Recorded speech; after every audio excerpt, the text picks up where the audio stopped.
Conférence en ligne de Nouveau Ciel, Nouvelle Terre, Shincheonji, témoignage sur la prophétie et l'accomplissement de l'Apocalypse, la nouvelle alliance de Dieu. L'Apocalypse de Jean est prêché dans le monde entier. Les premières et deuxièmes conférences bibliques de Nouveau Ciel, Nouvelle Terre, Shincheonji ont été données en ligne en août et septembre 2021. 30 372 personnes y ont participé dans 12 régions de Corée du Sud. Nous avons vu les réactions enthousiastes d'environ 1800 pasteurs ayant participé.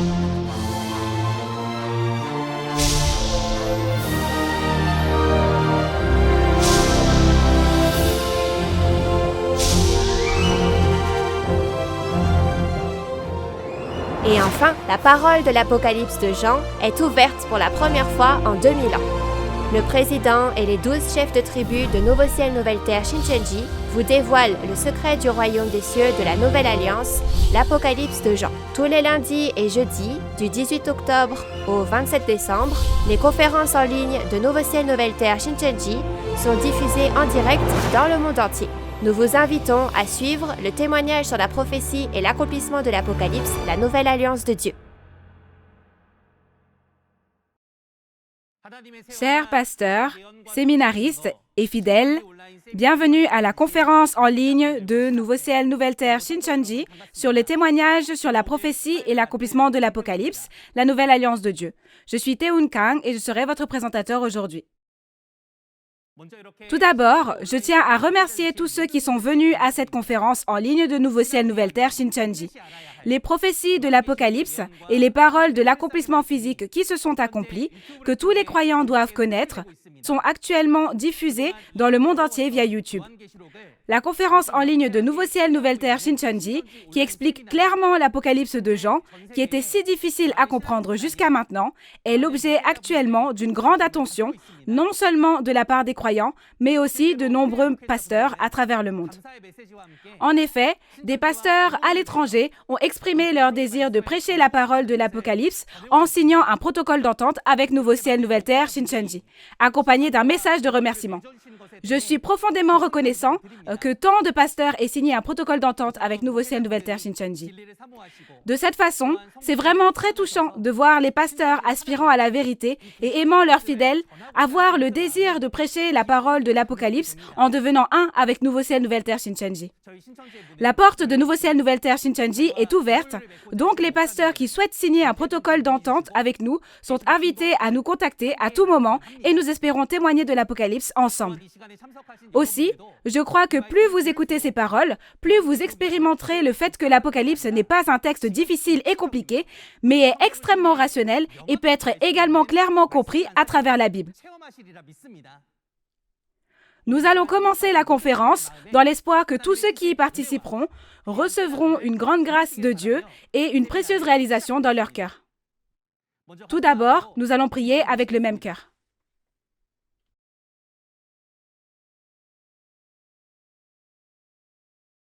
Dieu le Père, qui abonde en amour et en grâce et est saint, aujourd'hui, nous rendons grâce et gloire à Dieu pour nous avoir permis d'organiser la conférence en ligne de Nouveau Ciel, Nouvelle Terre, Shincheonji dans le monde entier.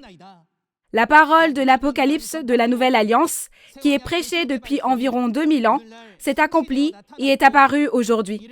Et au temps où cela a été clairement attesté par le pasteur promis, qui a rapporté et entendu ces choses sur les lieux des événements, de nombreuses personnes dans le monde ont entendu ce précieux évangile et à travers ces vidéos, pour cela recevez toute la gloire, Dieu, pour toujours et à jamais.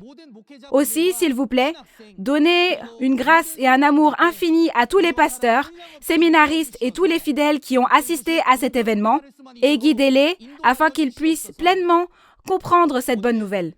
Aujourd'hui, nous allons apprendre les paroles d'Apocalypse 12 à travers le chef de la tribu de Matthieu. Lorsqu'il témoignera des paroles apprises par le biais du président, le pasteur promis, que Dieu soit avec lui et prenne le contrôle de tout. Il est temps pour nous de commencer. Nous croyons que vous serez avec nous jusqu'à la fin et nous avons prié au nom de Jésus. Amen.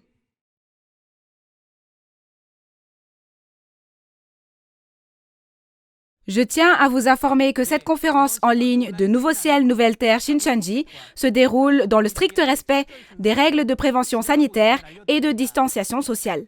La dernière fois, nous avons appris les paroles d'Apocalypse 11. Je crois que c'est un temps de grâce qui réchauffe votre cœur en réalisant l'œuvre de Dieu qui s'accomplira inévitablement. Les paroles d'Apocalypse chapitre 12, que nous allons partager avec vous aujourd'hui, parlent de la guerre entre Dieu et le dragon, et j'espère que vous ferez attention non seulement à l'issue de cette guerre, mais aussi aux entités qui apparaissent dans ce chapitre et à qui elles sont vraiment. Il est maintenant temps de passer au moment le plus important aujourd'hui, celui d'écouter la parole de l'Apocalypse. Nous allons accueillir Chon Sok-jong, le chef de la tribu de Matthieu de Nouveau Ciel, Nouvelle Terre, Shincheonji, Église de Jésus, qui va prêcher la parole. Veuillez l'accueillir avec des applaudissements chaleureux. Bonjour à tous les pasteurs, séminaristes et fidèles du monde entier qui aiment Dieu et Jésus et qui souhaitent aller au royaume des cieux et avoir la vie éternelle. Je vous souhaite la bienvenue et je tiens à vous exprimer ma sincère gratitude pour votre participation à la conférence en ligne de Nouveau Ciel, Nouvelle Terre, Shincheonji. Je suis Chon Sok-jong, chef de la tribu de Matthieu, choisi au nom de Matthieu, un disciple de Jésus. J'ai vu un dépliant qui disait que l'on enseignait la parole de Dieu à Nouveau Ciel, Nouvelle Terre, Shincheonji, et c'est ainsi que j'ai écouté la parole de Nouveau Ciel, Nouvelle Terre, Shincheonji. Ce qui était très surprenant dès la première fois que je l'ai entendue, c'est que cette parole que je voulais savoir et à propos de laquelle j'étais curieux était clairement témoignée par le président de Nouveau Ciel, Nouvelle Terre, Shincheonji, et c'était étonnant et surprenant que toutes les réponses viennent de la Bible. Je pratique ma foi à Nouveau Ciel, Nouvelle Terre, Shincheonji selon les prophéties et les paroles de la réalité accomplie. Le monde entier est actuellement émerveillé par ces conférences sur l'Apocalypse de Nouveau Ciel, Nouvelle Terre, Shincheonji. Jusqu'à présent, plus d'1 million de personnes ont participé à ces conférences et des centaines de protocoles d'entente ont été signés entre Nouveau Ciel, Nouvelle Terre, Shincheonji et des pasteurs. Merci à tous ceux qui nous ont rejoints. Aujourd'hui encore, je vais témoigner de la révélation et de la parole de l'accomplissement physique que le président Man Hee-lee de Nouveau Ciel, Nouvelle Terre, Shincheonji, Église de Jésus, a vu et entendu. Apocalypse chapitre 12 est une parole sans précédent qui raconte la réalité accomplie à travers le témoignage sur la prophétie et l'accomplissement de la nouvelle alliance de Dieu, l'Apocalypse. Le titre du chapitre 12 est « La guerre entre Dieu et le dragon » et c'est une parole sur la guerre qui a lieu lors de l'accomplissement de l'Apocalypse. Ceci est la transmission du témoignage du témoin qui a vu et entendu sur les lieux des événements dans Apocalypse 12. Alors, s'il vous plaît, comprenez que cela s'est réellement passé et écoutez. Tout d'abord, laissez-moi vous dire quelque chose d'important à propos d'Apocalypse chapitre 12. On peut distinguer 3 contenus. Le premier est le fait que le chapitre 12, les traîtres, les destructeurs et le sauveur apparaissent en un seul endroit, le ciel, comme promis dans l'Apocalypse. Quant au deuxième contenu, c'est à travers ce chapitre que nous pouvons distinguer et vérifier les traîtres, les destructeurs et le sauveur, et c'est clairement dit à travers ce chapitre 12. Le troisième contenu concerne le salut, la puissance, le royaume et l'autorité de Dieu lorsque l'enfant qui gouvernera toutes les nations combattra et vaincra le dragon. J'espère que vous écouterez ceci tout en sachant que le chapitre 12 de l'Apocalypse est très important parce que le royaume de Dieu et l'autorité du Christ s'y accomplissent. Ensuite, nous allons lire la parole de référence Apocalypse 12, versets 1 à 6. Un grand signe parut dans le ciel. Une femme enveloppée du soleil, la lune sous ses pieds et une couronne de 12 étoiles sur sa tête. Elle était enceinte et elle criait, étant en travail et dans les douleurs de l'enfantement. Un autre signe parut encore dans le ciel. Et voici, c'était un grand dragon rouge, ayant 7 têtes et 10 cornes, et sur ses têtes 7 diadèmes. Sa queue entraînait le tiers des étoiles du ciel et les jetait sur la terre. Le dragon se tint devant la femme qui allait enfanter, afin de dévorer son enfant lorsqu'elle aurait enfanté. Elle enfanta un fils qui doit paître toutes les nations avec une verge de fer. Et son enfant fut enlevé vers Dieu et vers son trône. Et la femme s'enfuit dans le désert, où elle avait un lieu préparé par Dieu, afin qu'elle y fût nourrie pendant 1260 jours. Comme vous pouvez le voir, nous parlons de l'apparition d'un grand signe dans le ciel, et c'est l'apparition de 3 entités dans le ciel, n'est-ce pas? Où se trouve la femme vêtue du soleil, de la lune et des étoiles, le dragon rouge et l'enfant que la femme a enfanté? Dans l'endroit appelé ciel, c'est une parole qui nous dit qu'ils apparaissent là, n'est-ce pas? Alors, une telle chose pourrait-elle se produire dans le ciel du monde physique? Si une femme était vraiment enveloppée du soleil, ne serait-elle pas complètement brûlée? Il est dit qu'il y a un dragon qui a 7 têtes et 10 cornes, mais une telle bête n'existe pas, bien sûr. Par conséquent, nous devons le considérer comme une chose spirituelle et pas physique. Alors, quel est le ciel mentionné dans la référence? Il y a 2 cieux écrits dans la Bible, un dans le monde spirituel et un dans le monde physique. Le ciel du monde spirituel est le royaume de Dieu, le royaume des cieux du monde spirituel, que l'apôtre Jean a vu lorsqu'il a été touché par le Saint-Esprit, comme on le voit dans Apocalypse 4, et le ciel du monde physique est le tabernacle du peuple de Dieu sur terre. Alors, où est le ciel de la référence où un grand signe paraît? On parle ici de l'église des 7 chandeliers d'or avec les 7 étoiles dans les chapitres 1, 2 et 3 de l'Apocalypse que Dieu avait séparé du monde et avec laquelle il était. La réalité accomplie révélée au temps de l'accomplissement de l'Apocalypse aujourd'hui est le temple du tabernacle situé au pied du mont Cheonggye à Gwacheon en Corée du Sud. Les photos ci-dessous ont été prises à cette époque-là. La raison pour laquelle nous pouvons témoigner de la réalité comme ceci est qu'il y a le pasteur promis qui a vu et entendu ce qui s'est passé.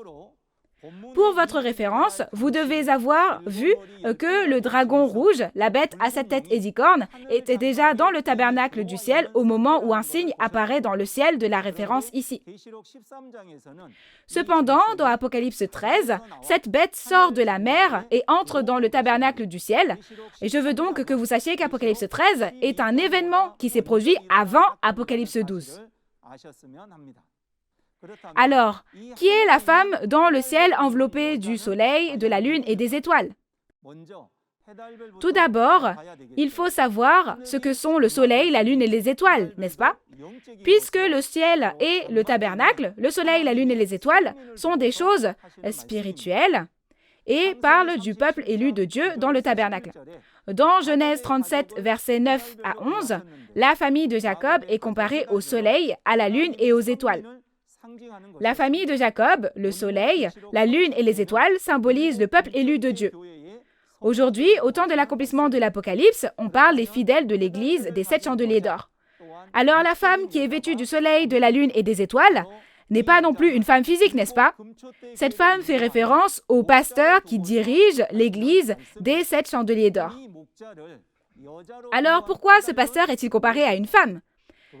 C'est parce que, comme une femme qui donne naissance à des enfants physiques et les élève, elle reçoit la parole, la semence de Dieu, et donne naissance à des fidèles qu'elle élève, qui sont des enfants spirituels. Alors, qui est la réalité de la femme enveloppée du soleil, de la lune et des étoiles aujourd'hui, lorsque l'Apocalypse s'accomplit? C'est le représentant Intel du temple du tabernacle au pied du mont Cheonggye à Gwacheon, en République de Corée, en 1966. Je parlerai de lui en tant que représentant Intel, comme quand on dit Monsieur Intel. Et ensuite, qui est l'enfant qui est né de la femme vêtue du soleil, de la lune et des étoiles? Parce que la femme vêtue du soleil, de la lune et des étoiles était le pasteur, l'enfant ne doit pas être un vrai enfant non plus, n'est-ce pas? Ainsi, l'enfant auquel la femme donne naissance est un enfant spirituel, né de la semence de la parole, c'est-à-dire un fidèle auquel ce pasteur du temple du tabernacle donne naissance spirituellement. La femme, dans la référence, crie de douleur en donnant naissance à l'enfant. La prophétie de Genèse 3:16, qui dit que la douleur de l'accouchement augmentera pour les femmes, s'est accomplie spirituellement lors de l'accomplissement de ce chapitre. Ensuite, le dragon rouge entrant dans le ciel est appelé un autre signe, et il est appelé un autre signe parce qu'il est différent du signe précédent. Mais le dragon rouge qui est venu dans ce ciel a l'air vraiment étrange, n'est-ce pas? Il a 7 têtes, 10 cornes, et sa queue entraîne les étoiles du ciel et les jette sur la terre. Existe-t-il vraiment une telle bête dans le monde? Donc, cela doit aussi être considéré spirituellement, bien sûr. Alors, quelle est l'identité du dragon rouge qui est entré dans le ciel? La véritable identité du dragon rouge est Satan, le diable. Dans Apocalypse 12, verset 9 et Apocalypse 20, verset 2, lorsque le dragon est capturé et qu'on voit sa réalité, il est écrit que c'est le serpent ancien, le diable et Satan. Tout comme ce dragon est appelé le serpent ancien, c'est le serpent qui séduisit Ève dans Genèse 3, le diable qui a tenté Jésus dans le désert au premier avènement et l'esprit mauvais qui est entré dans les scribes et les pharisiens. Au temps de l'accomplissement de l'Apocalypse, le dragon qui régnait dans le monde est devenu un avec la bête à 7 têtes et 10 cornes et était le destructeur qui a envahi et détruit le tabernacle du ciel. Alors, quelles sont les 7 têtes du dragon rouge? On dit que le dragon est Satan, le diable, donc les 7 têtes du dragon font référence aux 7 pasteurs appartenant à Satan. Ésaïe 29, verset 10 dit que la tête, ce sont les voyants. Donc cela fait référence aux chefs, aux pasteurs qui dirigent les fidèles. Dans Apocalypse 17, verset 9 à 10, il est dit que les 7 têtes sont 7 montagnes et 7 rois. Les 7 montagnes sont des églises et les 7 rois sont des pasteurs. Alors, que sont les 10 cornes sur les 7 têtes? Ce ne seraient pas de vraies cornes physiques, bien sûr. Ces 10 cornes sont les 10 anciens qui appartenaient aux pasteurs de Satan. Tout comme un animal a des cornes sur la tête, et les cornes sont sa force et son arme, les cornes représentent ceux qui appartiennent au pasteur, qui est la tête et exerce l'autorité. Apocalypse 17, verset 12 dit que les 10 cornes sont des rois, mais qu'ils n'ont pas de royaume, c'est-à-dire qu'ils n'ont qu'une autorité spirituelle.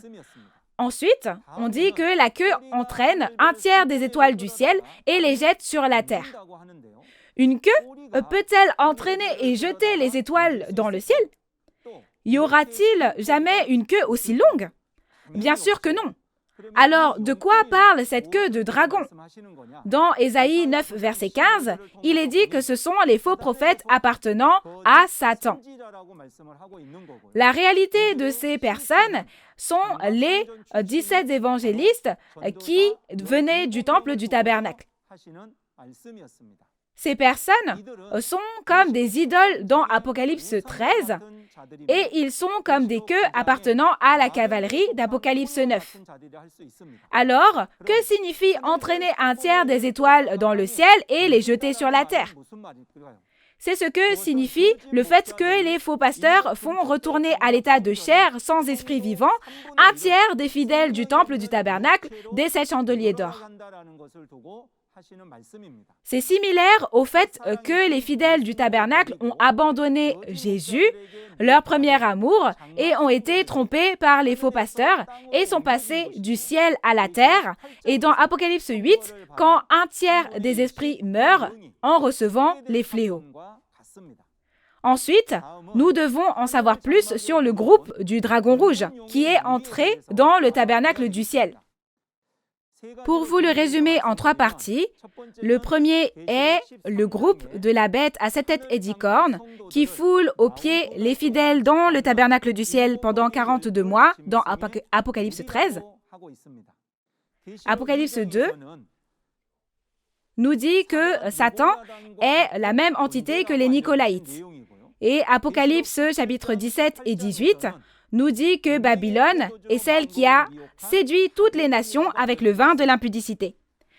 Bien que l'expression de chaque chapitre soit différente, au final, lorsque vous regardez l'ensemble de l'Apocalypse, vous devez savoir qu'il s'agit d'une seule et même entité, le groupe du dragon, d'accord?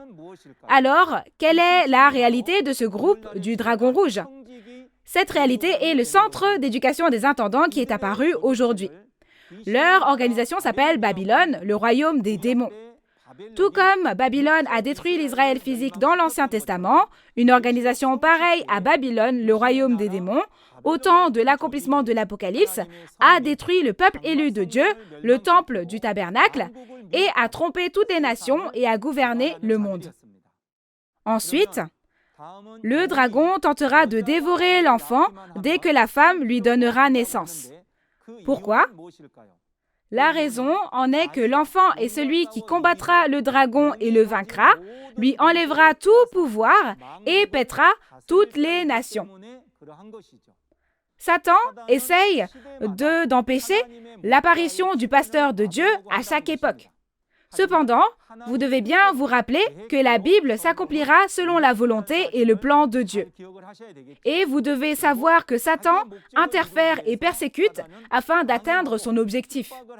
Tout comme il a essayé de dévorer cet enfant, si nous regardons à chaque époque, il y a aussi eu le meurtre des enfants par l'intermédiaire de Pharaon, roi d'Égypte, et à l'époque de Moïse, et le roi Hérode a aussi fait tuer tous les enfants de moins de 2 ans au premier avènement. Exactement de la même façon, ces choses arrivent, mais nous devons bien nous rappeler que Dieu accomplira sa parole et nous croyons que nous devons vérifier que la parole a été accomplie. Dans les versets 5 et 6 de la référence, l'enfant mâle qui paîtra toutes les nations avec une verge de fer est emmené devant le trône de Dieu et la femme qui a donné naissance à l'enfant s'enfuit dans le désert. C'est aussi un événement spirituel et pas physique, n'est-ce pas? Lorsqu'une femme donne naissance à un enfant, certains pasteurs appellent la femme l'Église et prétendent que l'enfant qui lui est né est Jésus. Comment l'Église peut-elle s'enfuir dans le désert pour y être nourrie après avoir donné naissance à Jésus? C'est impossible, non? On comprend donc que voir de cette façon est faux. Alors, ce passage est au futur. De quel temps parle-t-on ici? Il s'agit d'après avoir combattu le groupe du dragon et l'avoir vaincu. De plus, cela parle aussi de quand les 42 mois, la période de destruction, sont révolus. Ensuite, après que l'enfant a combattu et vaincu le dragon, que signifie la verge de fer pour paître les nations? Ce sont les paroles de Dieu et l'autorité pour régner éternel afin de paître toutes les nations. La verge de fer, c'est un bâton de fer. On ne voulait pas parler d'un bâton de fer physique, n'est-ce pas? Et c'est une parole qui nous dit aussi que cette verge de fer est éternelle, car elle symbolise la force comme le fer. Et il y a celui qui reçoit cette verge de fer. Dans Apocalypse 2, versets 26 à 27, celui qui vaincra recevra cette verge de fer, et Jésus a promis qu'elle sera donnée à celui qui vaincra. Dans ce cas-là, quand il la recevra, il sera temps de se battre et de vaincre, n'est-ce pas? Ce temps même de la victoire s'accomplit dans Apocalypse 12, verset 11. C'est ce qui est dit dans Apocalypse 12, qu'il y a eu une victoire. Ainsi, dans Apocalypse chapitre 2 et 3, il a dit de vaincre encore et et il a promis de donner la verge de fer à celui qui vaincra. Mais dans Apocalypse chapitre 12, il est dit qu'il a vaincu. Ce sera la première fois en 6000 ans que le diable est vaincu. Le groupe du dragon a trompé toutes les nations et en a pris possession. Il faut donc le combattre et le vaincre afin de reconquérir et de gouverner les nations. À partir du moment où il vainc, l'enfant devient celui qui a la verge de fer pour gouverner toutes les nations. Si cela s'est accompli aujourd'hui, n'est-il pas indispensable de le savoir? Nous devons le savoir dans notre foi et, de plus, j'espère que vous le réaliserez à travers cette conférence de l'Apocalypse. Alors, qui sera l'enfant mâle qui paîtra toutes les nations avec la verge de fer? Ces paroles font référence à celui qui vaincra, que Jésus a donné comme pasteur promis dans les chapitres 2 et 3 de l'Apocalypse, parce qu'il a combattu et vaincu le dragon dans Apocalypse 12. Et dans Apocalypse 3, verset 21, il s'agissait du pasteur promis qui sera assis avec Jésus sur son trône. Et il s'agissait de celui qui combat et vainc le groupe du dragon. Mais tout le monde ne peut pas devenir le vainqueur. Pour devenir le vainqueur, vous devez combattre et vaincre le groupe du dragon qui a envahi le tabernacle du ciel. Et il faut devenir la nouvelle Israël et créer les 12 tribus. Alors, quand est-ce que cet enfant est né? Vous devez savoir que c'est pendant les 42 mois au cours desquels le dragon détruit et foule aux pieds le tabernacle du ciel. À cette époque, la naissance de cet enfant est la nouvelle chose dans Jérémie 31, 22, et le fait qu'une femme embrasse un homme aussi s'est accompli. Cette œuvre est appelée « création d'une chose nouvelle ». Alors, il doit y avoir une raison pour appeler ça une chose nouvelle, n'est-ce pas? La raison de cette chose nouvelle est que jusqu'à présent, il y a eu la destruction en raison de la trahison du peuple élu, mais à l'apparition de cet enfant, c'est l'œuvre du salut qui commence. Alors, sachez bien que l'apparition de cet enfant est une chose nouvelle et c'est la création d'un nouveau ciel et d'une nouvelle terre, le royaume de Dieu. Et le dragon observe pour dévorer à sa naissance l'enfant qui pètera toutes les nations, mais l'enfant, le personnage principal, est celui qui pètera toutes les nations à l'avenir, alors il monte au trône de Dieu. Dans la référence, il est dit que la femme qui donna naissance à l'enfant qui pètera toutes les nations s'enfuit dans le désert. Concernant cette parole, je vous expliquerai en détail au verset 14. Alors dans ce cas, quelle est la preuve pour connaître l'identité du vainqueur? Cela peut se résumer en 3 choses. La première est le moment où ce dragon rouge a envahi le tabernacle du ciel. Et la seconde, c'est qu'il doit être né dans le tabernacle du ciel et pas ailleurs. Et la troisième chose est qu'il doit être né de la femme qui a le soleil, la lune et les étoiles. Ces 3 choses sont des preuves très importantes pour connaître l'identité de l'enfant. Vous devez comprendre que seul celui qui apparaît selon ces preuves peut devenir le pasteur promis et le vainqueur. Donc ensuite, en regardant le contenu jusqu'à présent, on a parlé de 3 entités, une femme, un dragon et un enfant, qui sont apparus dans un endroit appelé le ciel. Résumons la réalité de ces 3 entités. La réalité du ciel où les 3 entités sont apparues n'était pas le monde physique, n'est-ce pas? C'était l'église des 7 chandeliers d'or, le temple du tabernacle à Gwacheon, en Corée du Sud. Il y avait 3 entités là-bas, n'est-ce pas? La première est la réalité de la femme qui donne naissance à un enfant, c'est-à-dire la femme enveloppée du soleil, de la lune et des étoiles. La femme, la réalité, était le représentant intel du temple du tabernacle. Et la réalité du groupe du dragon qui a envahi ce tabernacle parlait du centre d'éducation des intendants. Comme c'est le centre d'éducation des intendants, ce sont des entités qui éduquent les pasteurs et ils ont détruit le tabernacle du royaume de Dieu, n'est-ce pas? Et troisièmement, la réalité de l'enfant parlait de nouveaux gens, celui qui a combattu et vaincu le groupe du dragon. Tout comme Jésus a accompli toutes les prophéties des prophètes de l'Ancien Testament, toutes les prophéties du Nouveau Testament se sont réalisées aujourd'hui. Par conséquent, la prophétie en elle-même n'a pas de réalité, mais lorsque la prophétie s'accomplit, l'accomplissement physique apparaît et il y a donc une réalité. On ne peut pas mentir quand la réalité apparaît. La raison pour laquelle nous pouvons témoigner de cette réalité est qu'il y a un pasteur qui a vu et entendu sur place et qu'il connaît cette réalité. Ensuite, nous allons regarder les paroles d'Apocalypse 12, versets 7 à 9. Et il y eut guerre dans le ciel. Michel et ses anges combattirent contre le dragon.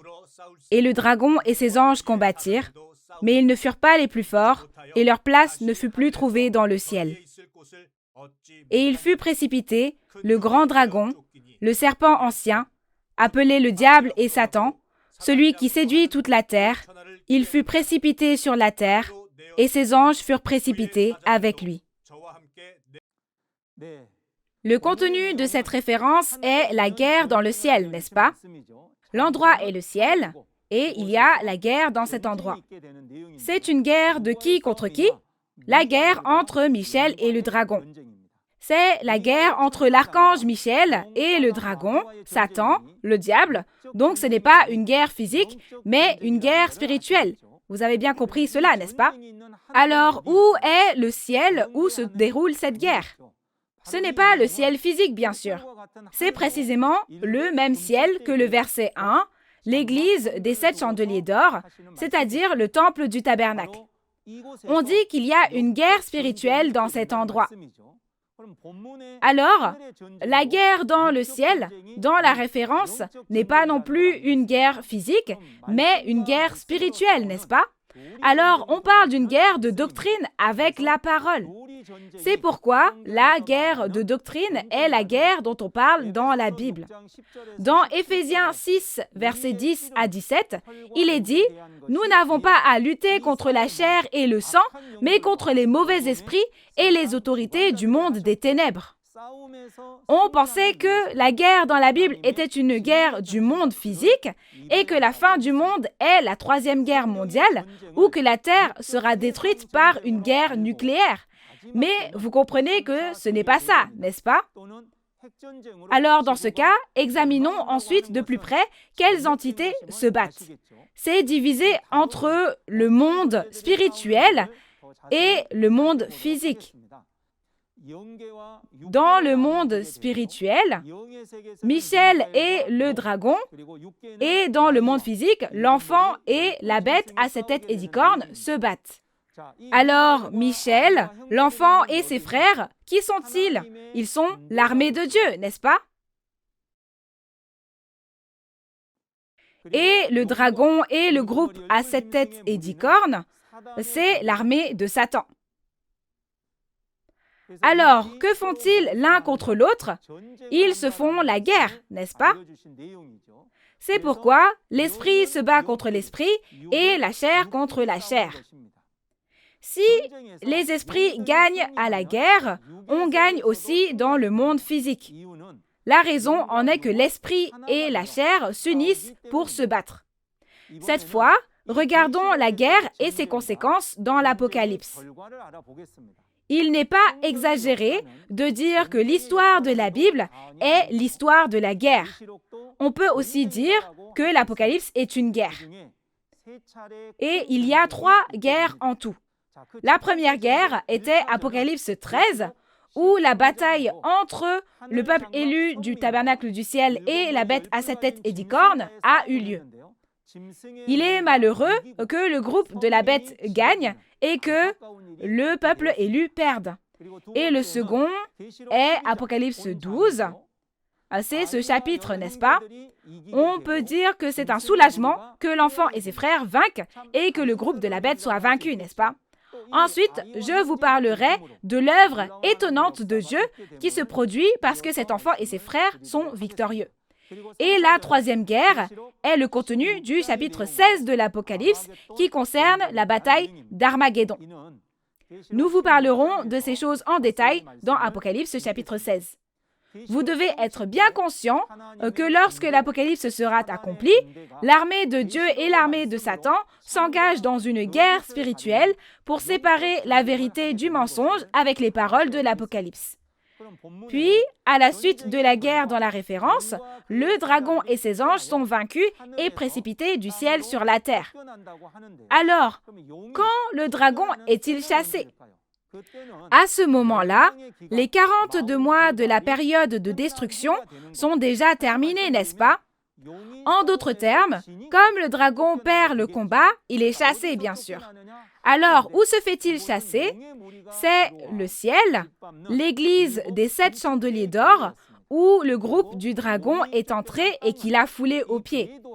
Et la terre où le dragon a été chassé est le monde uniquement de chair, sans le Saint-Esprit, qui est devenu un avec le monde après la trahison.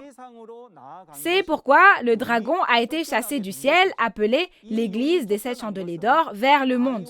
Ce dragon a été chassé parce qu'il a perdu la guerre contre l'enfant. Ensuite, voyons quel genre d'histoire se déroule à travers le contenu suivant. Regardons les paroles d'Apocalypse 12, versets 10 à 12.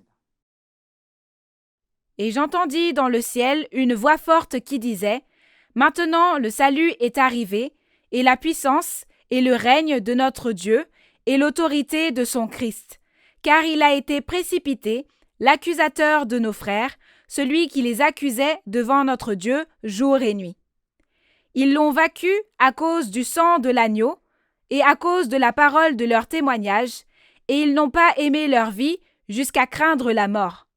C'est pourquoi réjouissez-vous, cieux, et vous qui habitez dans les cieux.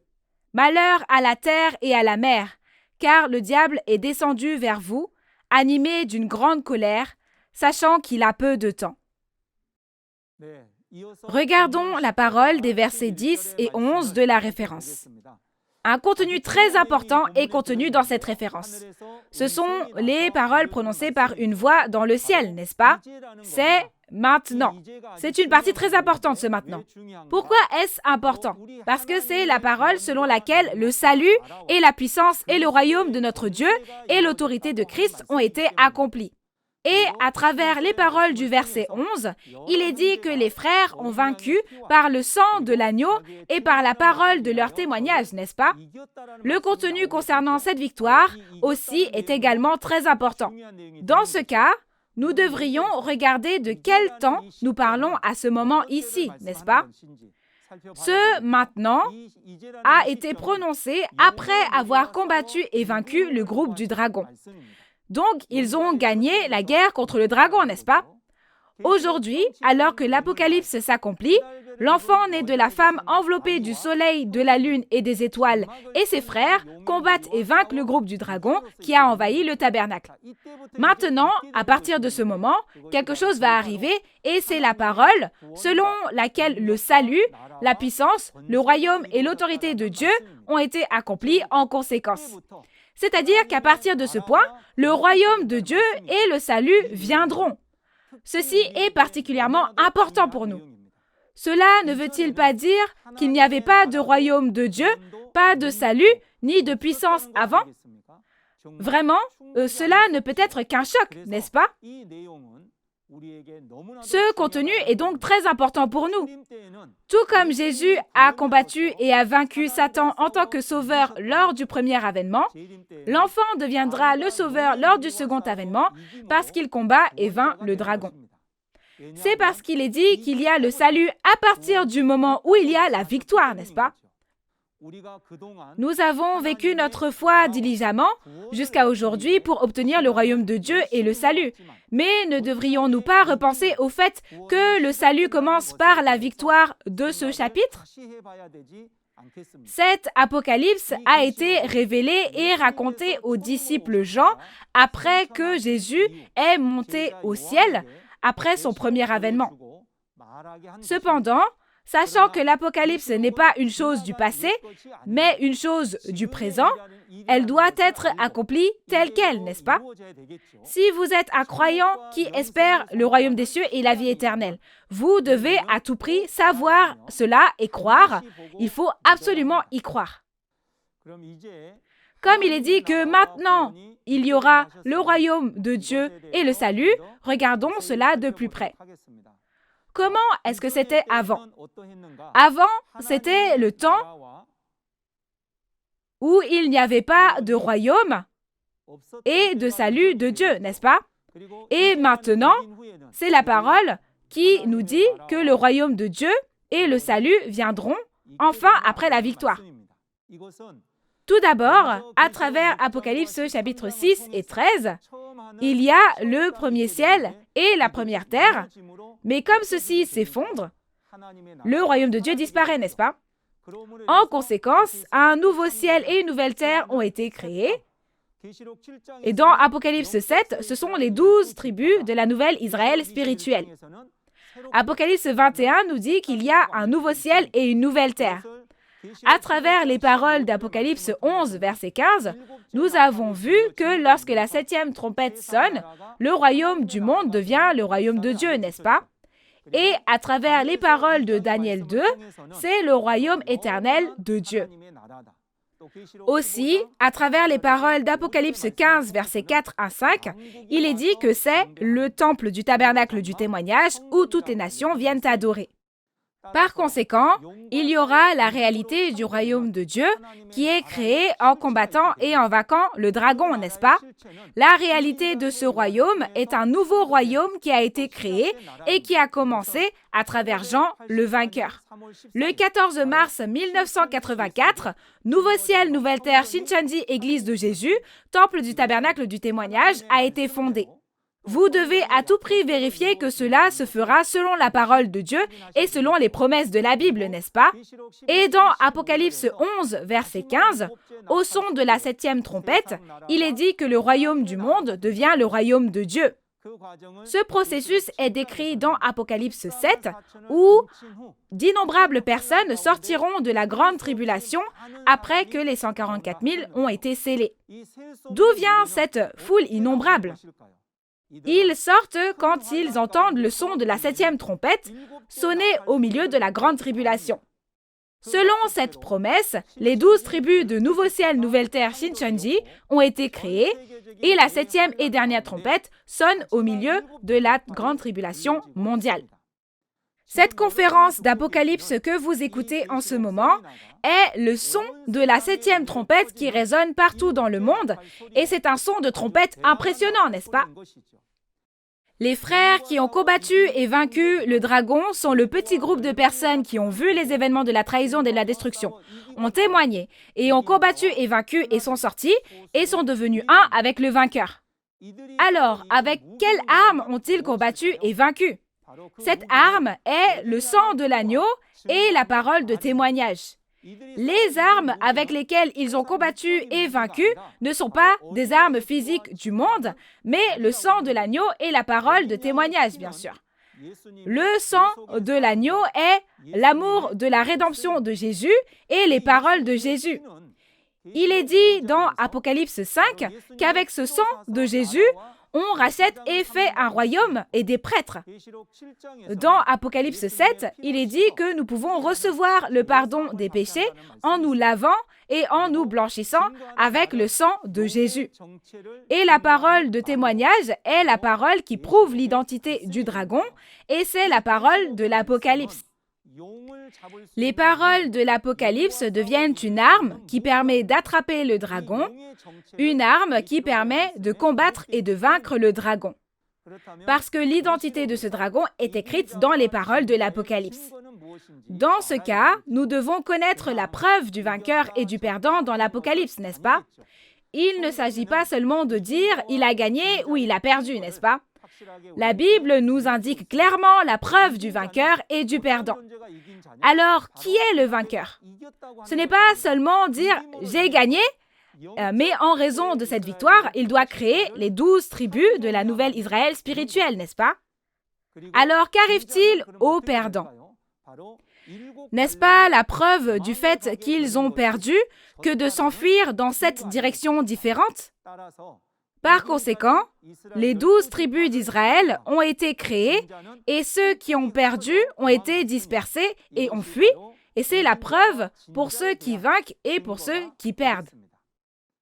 Alors, qui sont les habitants du ciel qui ont combattu et vaincu le dragon? Il s'agit de l'enfant et de ses frères qui ont combattu et vaincu le groupe du dragon. Ensuite, il faut savoir ce que sont la terre et la mer contre qui le dragon est en colère, n'est-ce pas? Tout d'abord, la terre parle du tabernacle du peuple élu qui a trahi. La mer parle du monde appartenant à la bête. Alors, il doit y avoir une raison pour laquelle le dragon est en colère, n'est-ce pas? C'est parce que, comme le dit Apocalypse 20, verset 2, le jour où ce dragon sera emprisonné dans l'abîme arrive bientôt. C'est pour ça qu'il est en colère. Alors, où ce Satan finit-il par aller? C'est la parole qui nous dit qu'il y aura un jour où il sera enfermé dans l'abîme. Ensuite, regardons la parole des versets 13 à 17 de la référence.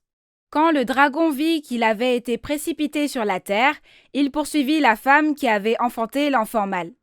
Et les 2 ailes du grand aigle furent données à la femme, afin qu'elle s'envolât au désert, vers son lieu, où elle est nourrie un temps, des temps et la moitié d'un temps, loin de la face du serpent. Et de sa bouche, le serpent lança de l'eau comme un fleuve derrière la femme, afin de l'entraîner par le fleuve. Et la terre secourut la femme, et la terre ouvrit sa bouche et engloutit le fleuve que le dragon avait lancé de sa bouche.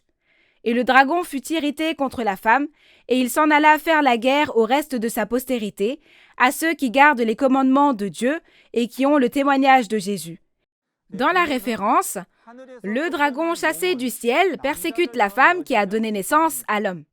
À ce moment-là, il est dit que la femme reçoit les ailes d'un aigle et vole jusqu'à sa place dans le désert pour y être nourrie pendant un temps, des temps et la moitié d'un temps.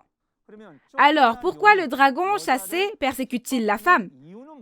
Alors, quand on regarde pourquoi, ce dragon a persécuté la femme parce qu'elle a donné naissance à l'enfant qui pètera toutes les nations, bien sûr. À cause de cet enfant, le dragon a perdu la bataille et a été chassé du ciel, n'est-ce pas? Le dragon persécute aussi la femme parce que l'autorité pour régner sur toutes les nations lui a également été retirée. Si nous regardons le contenu de la Bible, il y a ceux qui persécutent et il y a ceux qui sont persécutés. Je dois réfléchir, moi, à quel genre d'entité je suis, n'est-ce pas? Et nous devons découvrir ce que signifie le fait que la femme reçoit les deux ailes d'un aigle et s'envole pour échapper à ce serpent, ce dragon, n'est-ce pas? D'abord l'aigle. L'aigle fait référence aux 4 êtres vivants d'Apocalypse 4. Et la parole comme quoi la femme a pris 2 ailes et s'est envolée signifie que le pasteur de ce tabernacle a été conduit par les 4 êtres vivants et est allé dans le désert. Dans Exode 19, verset 4, Dieu dit « Je vous ai porté sur des ailes d'aigle et amené vers moi. » Mais les Israélites ne sont pas sortis d'Égypte sur les ailes d'un aigle, bien sûr. Ne sont-ils pas sortis d'Égypte à pied? À cette époque, c'est la même parole que celle qui dit que Dieu a fait sortir le peuple d'Israël d'Égypte en utilisant les 4 êtres vivants. Ensuite, qu'est-ce que cela signifie le fait que la femme est nourrie au désert, son lieu où elle s'est enfuie pendant 3 ans et demi? Le désert est un lieu inhabité. Devrions-nous fuir vers cet endroit? Qu'en pensez-vous? Dans ce cas, apprenons-en davantage sur le désert où la femme s'est enfuie. Ce désert parle d'un désert spirituel où il n'y a pas de parole de vérité. Il est dit que c'est son lieu. Comme nous l'avons vu au verset 6 de ce chapitre, c'est un désert préparé par Dieu et c'est un endroit où la femme doit aller et être nourrie. C'est pourquoi on l'appelle son lieu. Et Dieu a dit que cette femme sera nourrie dans le désert pendant 1260 jours. Au verset 6, 1260 jours, est dans la référence un temps, 2 temps et la moitié d'un temps, c'est-à-dire 3 temps et demi, n'est-ce pas? Ce temps signifie 1 an, comme on peut le voir dans Daniel 11, verset 13. Donc, 3 temps et demi signifie 3 ans et demi, ce qui correspond à 1260 jours. Alors, qu'est-ce que cela signifie d'aller dans cet endroit et d'y être nourri? Cela signifie que le pasteur du temple du tabernacle qui a trahi va dans un endroit où il n'y a pas de parole de Dieu et y apprend des doctrines des païens. Le fait que la femme s'enfuit et est nourrie est une parabole faisant référence au prophète Élie à l'époque de l'Ancien Testament. Dans 1er Roi chapitre 17, le prophète Élie s'enfuit de la face de Jézabel vers le torrent de Kérit et y vit pendant 3 ans et demi, mangeant le pain et la viande que les corbeaux lui donnaient. De plus, cette femme était le messager préparant le second avènement comme Jean-Baptiste au premier avènement avec le cœur d'Élie. Et tout comme Jean-Baptiste vivait dans le désert, cette femme a également fui dans le désert. Dans la réalité, le représentant du temple du tabernacle à Gwacheon en Corée du Sud s'est rendu dans un autre pays et y a appris la doctrine païenne. La référence parlait d'un serpent qui vomit suffisamment d'eau pour entraîner un homme et d'une terre qui avale l'eau de ce fleuve. Il n'y a pas de serpent qui vomit assez d'eau pour entraîner un homme, ni de terre qui avale l'eau du fleuve dans la réalité. Qu'est-ce que vous en pensez? C'est incroyable à dire, mais ces choses sont spirituelles et pas physiques, bien sûr. Alors, qu'est-ce que l'eau qui sort de la bouche du serpent? C'est la fausse vérité et les paroles d'accusation. L'eau du fleuve que le serpent a vomi était la parole qui sortait de la bouche du destructeur, qui avait l'esprit de Satan et faisait référence aux paroles qui condamnaient cette femme. Alors, la terre avale l'eau qui sort de la bouche du serpent. Mais que veut-on dire par là? Cela signifie que les fidèles qui ont trahi dans le temple du tabernacle, qui sont comme la terre, entendent les fautes du pasteur et pourtant le recouvrent. Cela signifie que les fidèles dans le tabernacle défendent le pasteur qui les a élevés au lieu de le critiquer, n'est-ce pas? Si on insulte vos parents, vous n'allez pas vous mettre à les insulter aussi, bien sûr. Personne ne fait comme ça. C'est exactement cette logique ici. Alors, vient ensuite le reste de la postérité de la femme que le dragon va combattre. Qui sont-ils? Ce sont l'enfant et ses frères qui ont combattu et vaincu le dragon. Le sable de la mer où se tient le dragon parle des innombrables membres d'Église du monde qui ont la fausse vérité. Ce contenu parle du fait que Satan, qui a été chassé, mobilise les membres d'Église du monde pour faire à nouveau la guerre au reste de la postérité de la femme, ceux qui ont vaincu. Cette guerre est la bataille d'Armageddon, et nous examinerons donc cette bataille d'Armageddon dans Apocalypse 16. Avez-vous bien écouté la parole jusqu'à présent? Maintenant, faisons encore une fois un résumé à travers la conclusion d'Apocalypse 12. En conclusion, une femme enveloppée du soleil, de la lune et des étoiles dans le tabernacle du ciel donne naissance à un enfant devant le dragon, puis s'enfuit dans le désert. Cet enfant et ses frères combattent et vainquent le dragon avec le sang de l'agneau et la parole de témoignage. Et en raison de cette victoire, on dit « maintenant », n'est-ce pas? Je vous ai dit que ce « maintenant » est très important. C'est à ce moment-là que le salut, le royaume, la puissance et l'autorité de Dieu seront accomplis. Donc, celui qui vaincra devient la nouvelle Israël spirituelle, n'est-ce pas? Ainsi, en moissonnant et en scellant, on crée les 12 tribus du nouveau royaume de Dieu. C'est le but de l'Apocalypse et c'est le dessein de Dieu.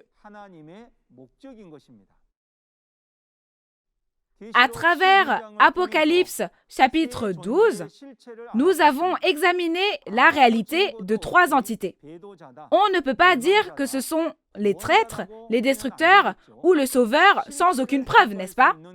Pouvoir témoigner de la réalité, c'est possible parce qu'il y a une réalité qui est accomplie selon la parole, n'est-ce pas?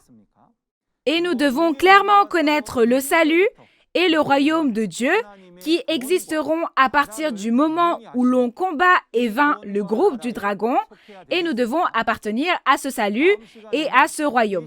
La prochaine fois, nous verrons les paroles d'Apocalypse 13 à propos du peuple élu qui a reçu la marque de la bête et a trahi. J'espère que vous serez également avec nous lors de la prochaine session avec ces paroles sans précédent qui ont été accomplies aujourd'hui. En raison de cette conférence sur l'Apocalypse, beaucoup de personnes deviennent un avec cette parole. Devenir un avec la parole, c'est devenir un avec Dieu et Jésus. Maintenant, nous devons devenir un avec cette parole. En ce sens, je voudrais que nous puissions clamer ensemble « Nous sommes un ». We are one. Nous allons le dire tous ensemble. Je vais commencer. Nous sommes un. We are one. Nous allons prier Dieu avec le même cœur. Dieu notre Père, qui est saint, le Seigneur de la vie éternelle et la source de toutes les bénédictions. Veuillez accepter toute la gloire que nous vous donnons aujourd'hui encore. Merci de nous avoir permis de prêcher la vérité de l'Apocalypse dans toutes les parties du monde à travers la conférence sur l'Apocalypse de Nouveau Ciel, Nouvelle Terre, Shincheonji. Aujourd'hui, nous avons examiné le contenu de la guerre entre Dieu et le dragon à travers les paroles d'Apocalypse chapitre 12. S'il vous plaît, aidez-nous à réaliser toutes les paroles que nous entendons et que tous les pasteurs, fidèles et séminaristes qui entendent ces paroles réalisent et deviennent tous des enfants de la foi qui suivent votre parole. Nous prions pour que l'amour et la grâce de Dieu débordent de tous les cœurs qui écoutent cette parole en assistant à cet événement. S'il vous plaît, œuvrez et guidez-nous pour que nous réalisions les paroles que nous entendons et ne les gardions pas pour nous tout seuls, mais que nous en informions aussi les personnes autour de nous et que tout le monde puisse entendre les paroles de l'accomplissement physique de l'Apocalypse. Merci d'avoir fait œuvrer de façon à ce que le royaume du monde devienne le royaume de Dieu au son de la 7e trompette à travers ces conférences sur l'Apocalypse. Nous espérons sincèrement et prions pour que l'amour et la grâce de Dieu remplissent toutes les personnes qui ont participé à cet événement et nous rendons grâce et prions au nom de Jésus-Christ qui a expié tous nos péchés. Amen. Merci d'avoir écouté attentivement. Parce que le résultat du royaume des cieux et de l'enfer est déterminé par la marque du diable et le sceau de Dieu, savoir ce qu'est la marque du diable, le 666, est une question importante pour tous les croyants. Qu'est-ce donc que ce 666? Est-ce vraiment le code barre dont on parle dans le monde? Aujourd'hui, je vais vous expliquer clairement le vrai sens et la réalité du 666. Comme vous avez pu le voir dans la vidéo, la prochaine fois, Jong-Yeol Kwak, le chef de la tribu de Barthélemy, délivrera la parole d'Apocalypse 13. L'heure est la même qu'aujourd'hui à 10 heures. J'espère que vous serez présents et que vous réaliserez bien la précieuse volonté de Dieu. Qu'avez-vous ressenti lorsque vous avez entendu la parole aujourd'hui? Vous êtes-vous senti revigoré par ces paroles concises et claires? La raison pour laquelle l'Église de Nouveau Ciel, Nouvelle Terre, Shincheonji peut témoigner avec assurance de la parole de l'Apocalypse est qu'il y a le pasteur promis qui a maîtrisé non seulement la Nouvelle Alliance, l'Apocalypse, mais aussi les prophéties des 4 évangiles et leur accomplissement. En plus des paroles de l'Apocalypse que vous avez entendues aujourd'hui, si vous avez d'autres questions ou demandes de renseignements sur l'Église Nouveau Ciel, Nouvelle Terre, Shincheonji et la doctrine de Nouveau Ciel, Nouvelle Terre, Shincheonji, veuillez contacter une des tribus affichées à l'écran en appelant au numéro indiqué et nous vous guiderons en détail et avec amabilité. Ensuite, nous allons terminer en faisant ensemble le Notre Père.